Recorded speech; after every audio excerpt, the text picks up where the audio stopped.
জামালপুরের ইসলামপুর উপজেলায় অভিযান চালিয়ে 7 জন জুয়ারিকে আটক করেছে গোয়েন্দা পুলিশ। বিস্তারিত দেখুন হৃদয় হোসেনের প্রতিবেদনে। জামালপুর জেলা গোয়েন্দা শাখা ডিবি শনিবার গভীর রাতে ইসলামপুরের সিরাজাবাদ এলাকায় বাঁশঝাড়ের পাশ থেকে 7 জুয়ারিকে আটক করা হয়।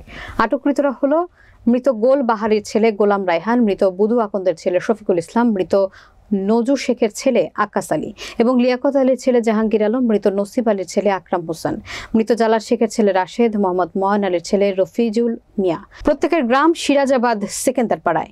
ডিবি পুলিশ সূত্রে জানা যায়, জেলা গোয়েন্দা শাখা DB 2-এর চৌকস officer in charge Nurul Islam বাদলের দিক নির্দেশনায় এসআই আফজাল হোসেন খান এবং এসআই রফিকুল ইসলামের নেতৃত্বে অভিযান চালিয়ে ইসলামপুরের সিরাজাবাদ এলাকা থেকে 7 জুয়ারিকে আটক করা হয়েছে।